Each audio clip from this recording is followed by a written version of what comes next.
Hey everyone, welcome to my channel. I hope you're having a good week so far. I've been holding on to this topic for a little bit now, just because I wasn't sure when would be a good time for it to come out. But the internet works in mysterious ways, so why not talk about JoJo Siwa? If you don't know who JoJo Siwa is, I give you a really quick rundown of who she is. She first became famous on the US reality TV show Dance Moms back in 15 years ago, I'm not really sure, where she and a small group of young girls would dance and practice competitive dance competitions while being verbally abused by their dance teacher, Abby Lee Miller. JoJo! Have you learned nothing? She then moved on to acting on Nickelodeon TV shows. I've never watched any of them, but that's when she really became super famous. During that time, she even became a millionaire just by selling hair ties or hair bows, which was a part of her costume at the time, or her brand identity at the time. She just always wore a big bow in her hair. From there, she started singing and dancing in her own music videos. I never really watched her closely, but she became really big at the time. And later on, after her Nickelodeon career, I believe she became a YouTuber herself, where she would feature in big YouTuber videos and have YouTubers feature on her videos as well. More recently, like last year, she came out with the song Karma, where a lot of people made fun of it for just how bad and cringeworthy it was.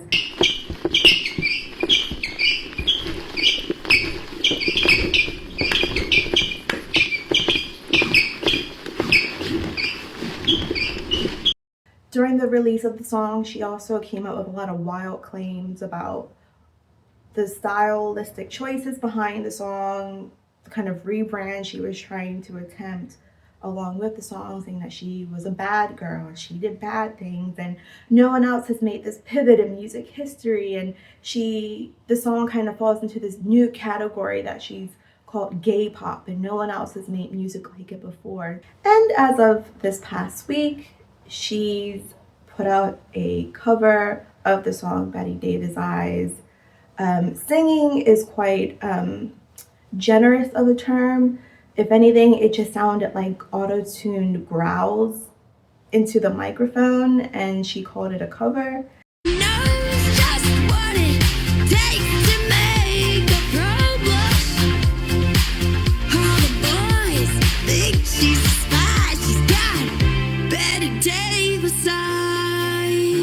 What was that? She has completely pivoted, at least in this song, she's completely pivoted from the bad girl, I do bad things era from last year, and now people are saying she's cosplaying as a trad wife. Like I said, I've never really been a fan of JoJo Siwa, even on Dance Moms. I don't know where I was in the world when she was featured on Dance Moms. She later became a cast member later on into the series, but by then I wasn't really watching it, so I just always had like these like near misses with JoJo. Well, now she's an adult. Hard to imagine, and I just watch her. I don't even watch her. Now I just follow the story of her just because it's just really uncomfortable for me to watch. But it's one of those train wrecks where you don't want to look, but you can't help but keep looking. JoJo's always given me the vibe of someone that seems a little bit stuck, like someone that doesn't know how to evolve past their prime. She gives me the energy of like Katy Perry's current flop era, but like that's her personality almost. And I know that sounds a little bit harsh, and we'll kind of discuss later into the video as to like why I feel that way. I understand that we only see what she and the people around her want us to see about her. Social media is a highlight reel, right, of what's going well in someone's life, not always, what's going bad. But even with that in mind, she comes off as someone that's never really grown up. She comes off as someone that seems a little bit stuck in her Nickelodeon days.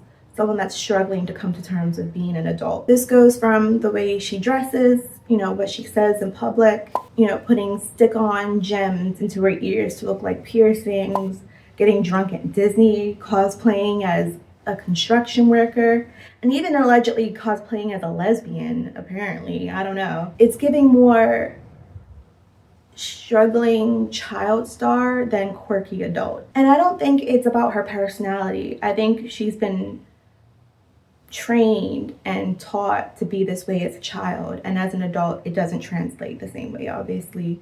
I think she's struggling to find her identity as an adult, and unfortunately we're all watching. There was a really good point I was watching in a recent episode of the Dad Challenge podcast about child stars, and I think it's relevant to JoJo Siwa. He made a good point that children that are heavily featured in like social media content or even child stars tend to have like a baby-like talk to them, even beyond the years that it's cute. It's a little bit creepy, like speech delays or speech development, where they can't pronounce certain R's, like they can't pronounce their R's, for example, or struggle to say certain words.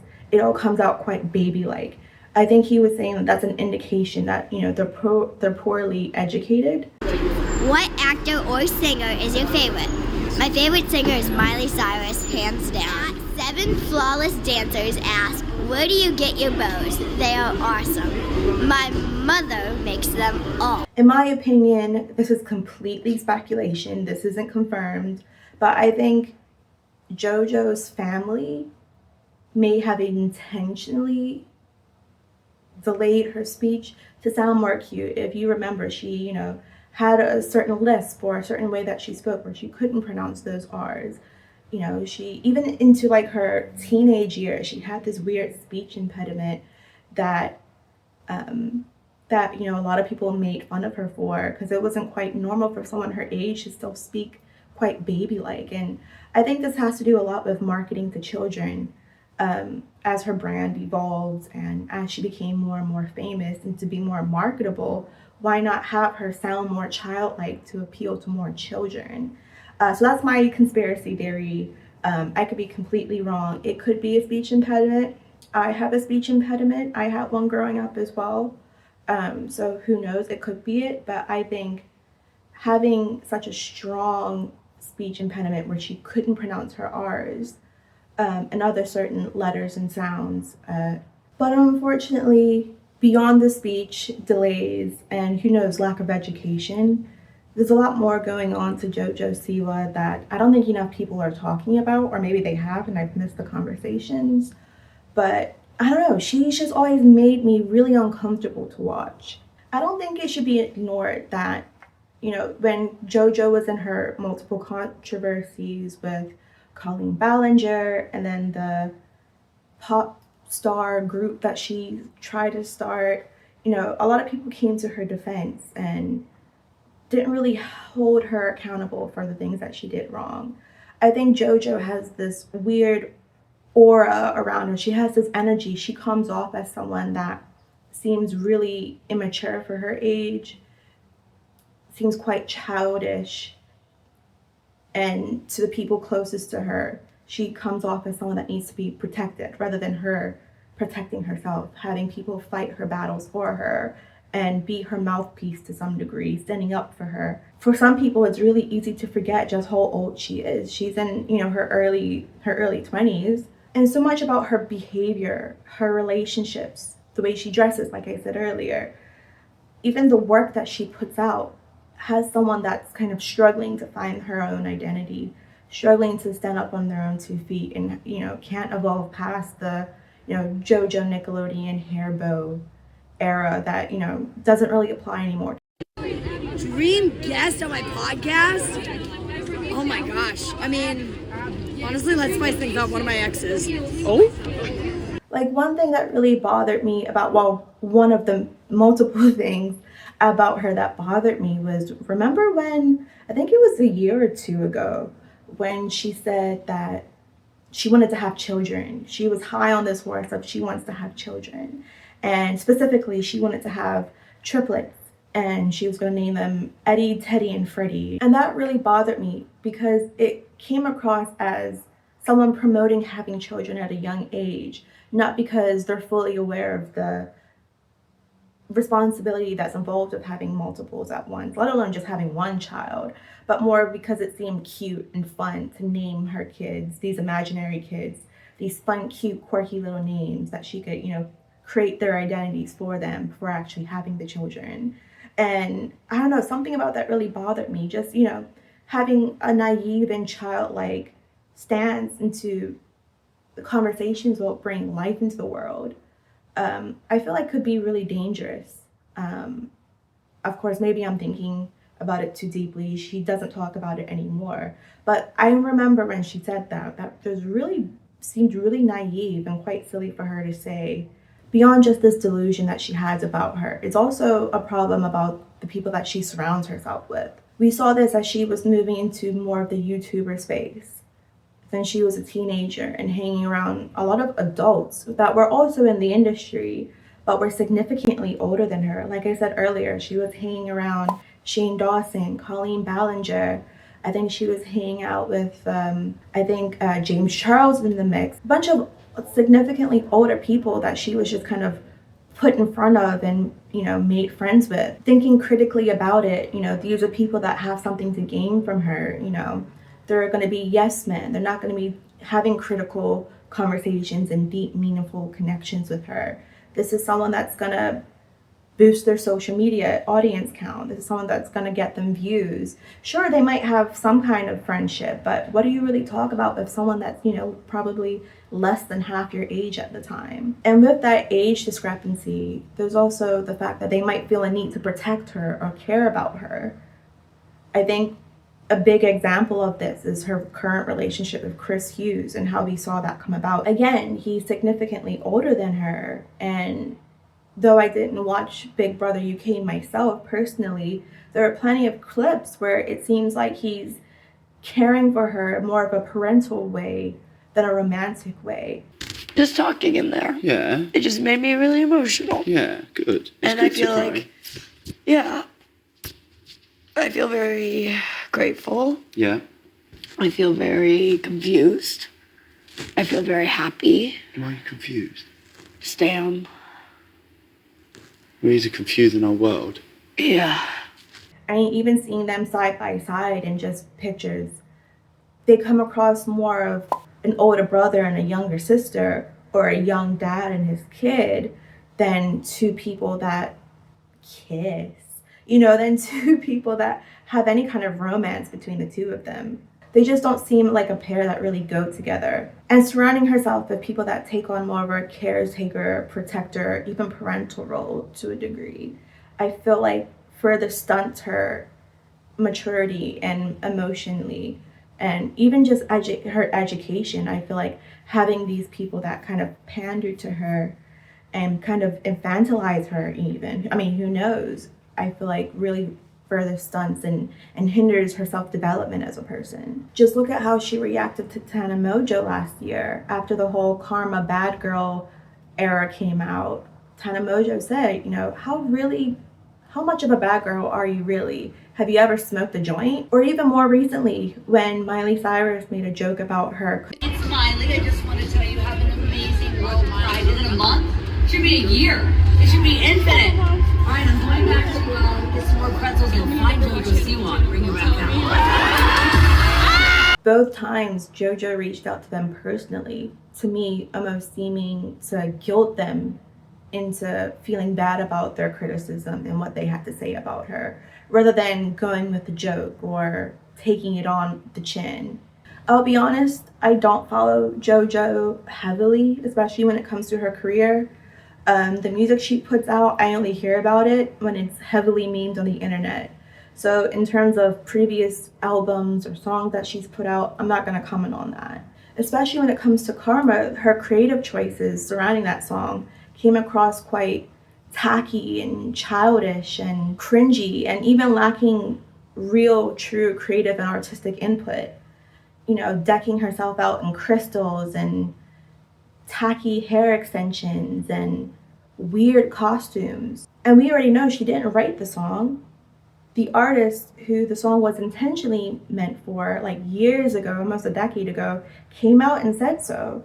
And actually, audiences preferred the old original version versus JoJo's version. So there's a real lack of audience reception to her work, unless it's her core audience, which I think are just little kids or people that watched her as kids that have now grown up. I really don't know anyone that's actual JoJo fan, but I could be wrong. I mean, she was booming in the queer community. She showed up for a lot of queer events, but I don't know so much now that she's made this change. Her music's just not for me. I find it to be annoying. I don't find her relatable in any way. And as a Black woman that grew up in the Caribbean, I don't think there's much that JoJo Siwa has to offer. Why I'll never be a fan of her is the alleged child abuse that she tends to co-opt. I mean, we saw just how much she defended Colleen Ballinger back in 2023 when she didn't think that Colleen Ballinger abused any children. And in fact, she thinks that the victims were the problem rather than Colleen herself. Then she ignored child abuse allegations herself when she founded or started a girl group of like really young girls. And there was a lot of abuse allegations that were happening surrounding, I think there was a lawsuit involved actually. And she ignored the whole thing. I don't think she'd ever commented on it. Either she's just fine with child abuse or she's completely ignorant to what child abuse really looks like and what it is when it's held in front of her. That's my opinion! But even with that, she's an adult now. And with the lack of education, empathy for others, immaturity that she throws around, she's in this bubble that I think either she's struggling to move away from or is choosing to stay in. So what is she up to today? Well, she has a really bad case of laryngitis that she's struggling with. Knows just what it takes to make a pro blush. All the boys think she's a spy. She's got Betty Davis eyes.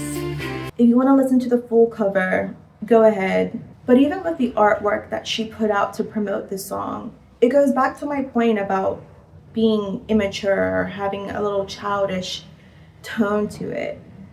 She's always dressing up in costumes and not really showing as herself.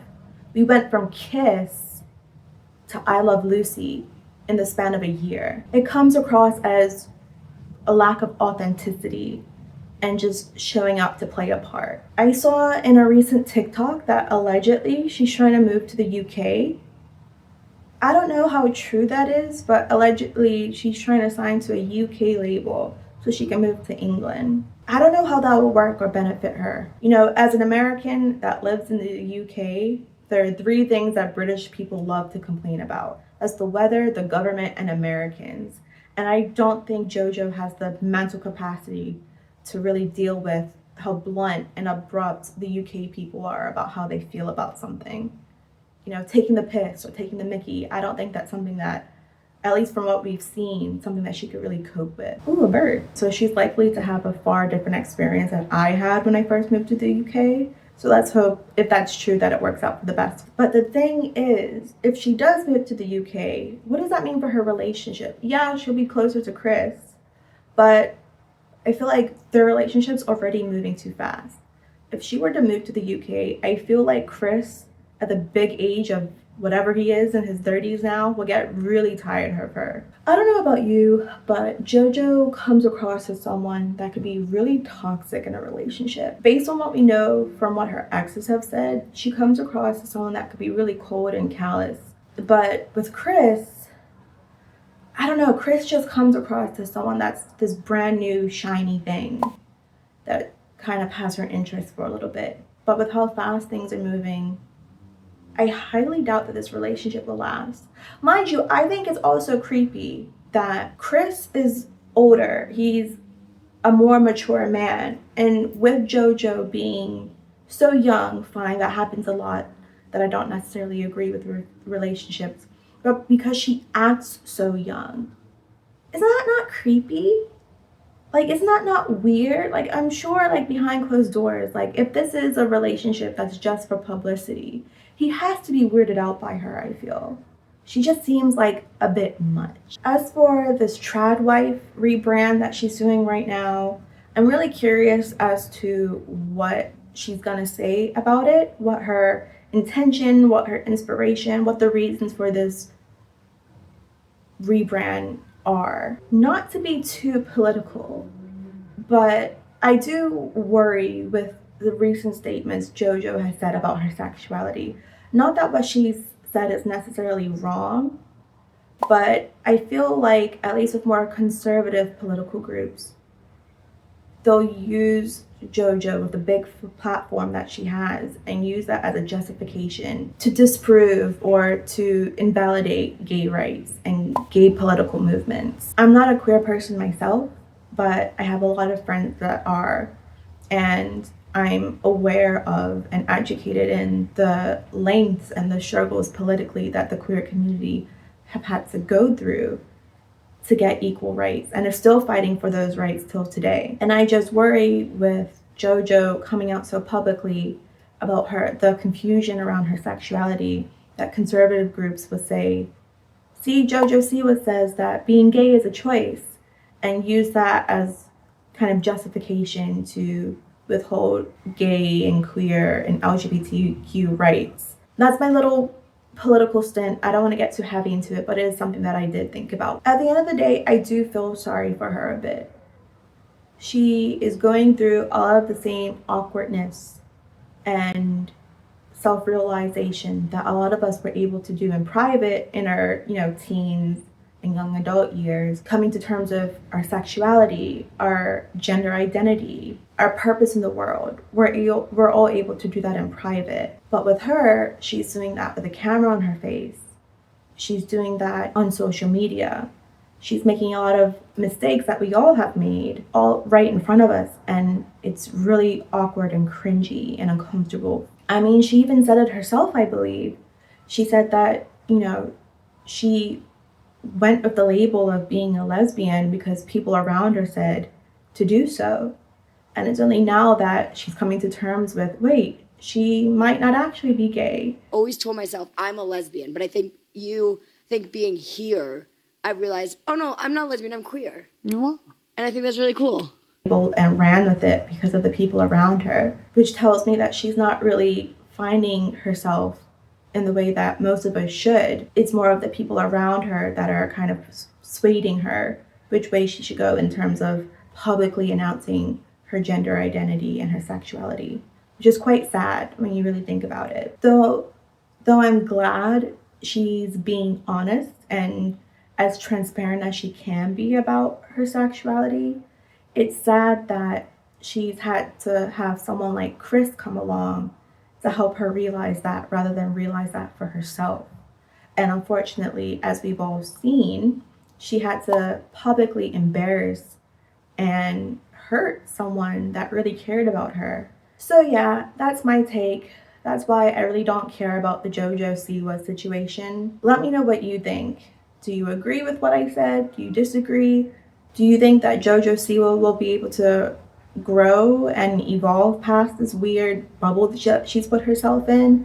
Or do you think that this is as good as it's gonna get? Let me know what you think.